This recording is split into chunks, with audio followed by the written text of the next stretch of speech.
Good evening and welcome to Netzach Yisrael's daily Kitzur Shulchan Aruch. Tonight we are doing Siman Gimel, Siman 153, Hilchos Nida, Laws of Nida. Sif Aleph. Kol Isha Shnekram Kurad Tipas Dam. Any woman who's had a flow of blood from inside, I feel a kosh, even if it's the smallest amount, the open however it happens, Bain Tiva, Gderech Hanosh Niras Bizmanim you do, whether it's at a normal menstrual cycle, or even not at her normal cycle. I feel even if some sort of accident happened, which caused blood to come from that place. She's Tmei Nida. Until she counts 7 days without seeing any blood and she does tefillah properly. But anyone who sleeps with her during her tumor period, chayav koris is chayav koris. And she's also chayav koris. But in a gia, der chibah, but in any touching in an affectionate way, not chayav koris, but chayav marcus. Then you chayav to get marcus. It's if base. Even if she doesn't feel any blood flowing out, but she only found a blood stain on her skin, over halukah, over stina, over shamakum, or her shirt or skirt or any other place. And there's no possibility of saying the blood came from somewhere else, unless Shabbat Makar must have come from inside, then Hari Hitmea, then she is Tomei.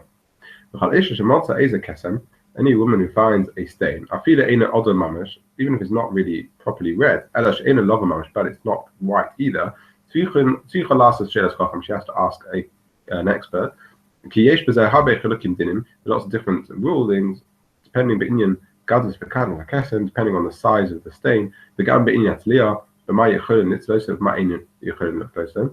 Regarding what sort of circumstances it happened in, can you say it happened because of one cause or another cause or not? And also there's difference between depending on the time when she found it. In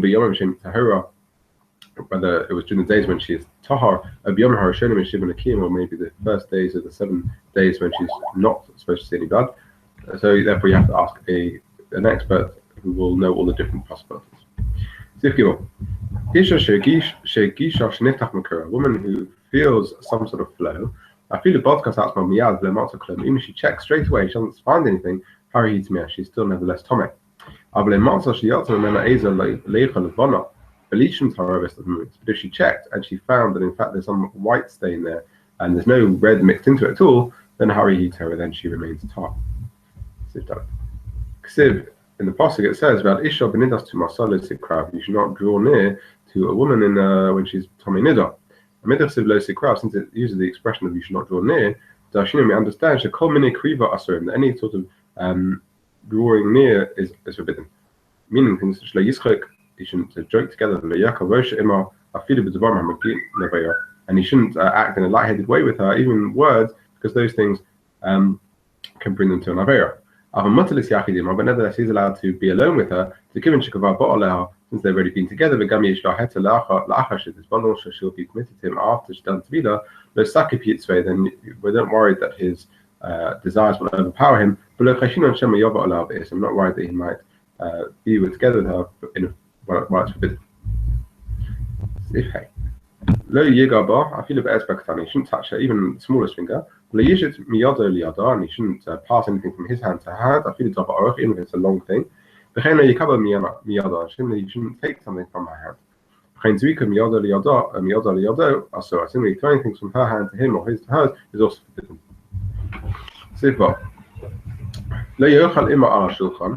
He may not eat together with her on the same table. Unless there's some sort of difference. For example, there should be something between his plate and her plate, something which wouldn't normally be there in a normal circumstance. Or maybe she changes her seat from her normal seat. If the normal way is that when she's tahar, eat out of the same bowl or same plate, but and now each one has a different plate, that's sufficient.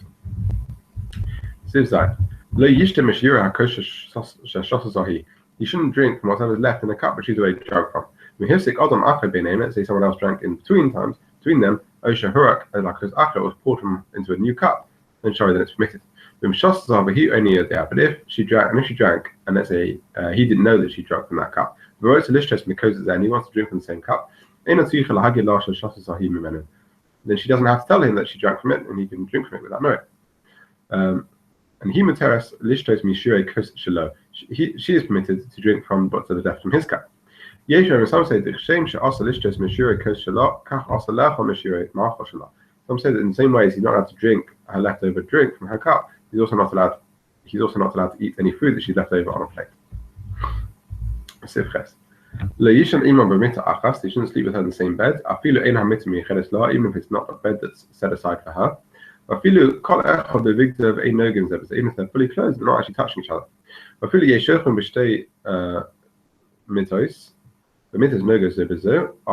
even if they're sleeping in two separate beds, but the beds are touching, that's also asa. If they're sleeping on the ground, they shouldn't sleep face to face. Unless there's a sizable gap between them. Even if they're sleeping in two beds, but they are nevertheless aligned and close to each other, but open in a way, in such a way that they will sometimes face each other. Even though there's a gap between the beds, it still should be forbidden. And there's a large gap between them. It's forbidden for the husband to sit on the bed that is set aside for her, even if she's not actually there. But the woman is also she's forbidden to sleep in the bed which is set aside for him. But it doesn't need to be stringent to the point that she's not allowed to sit on his bed. She can sit on his bed. You may not sit on a bench, even a long bench, if it moves when you sit on it. If there's someone else in between them, then it's permitted. But they shouldn't journey in the same wagon or the same boat. If they're going on, let's say, a holiday or an outing, could go and liginos to the Fadesa, gardens or orchards, etc. If they're going from one city to another on business, then that's allowed. Even if they are on their own, as long as they're sitting in such a way, they're not actually touching each other.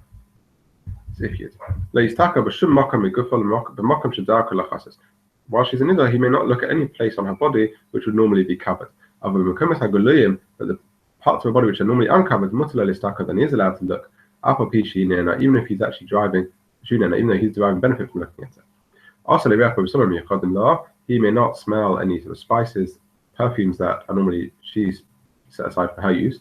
But also, he's not allowed to listen to her sing. It's appropriate that she should have special clothes for when she's in Nida. Although both of them will always remember that she's in Nida, not come to do anything they're not allowed to do. And it was only reluctantly they allowed her to put on makeup and to wear nice clothes when she's in Nida. Only that she should not become repugnant in the husband's house. Safety base. She shouldn't pour out a cup of wine in front of him, or even to bring it to him and place it in front of him on the table. And she shouldn't make his bed in front of him either. But if he's not there, then it's all permitted.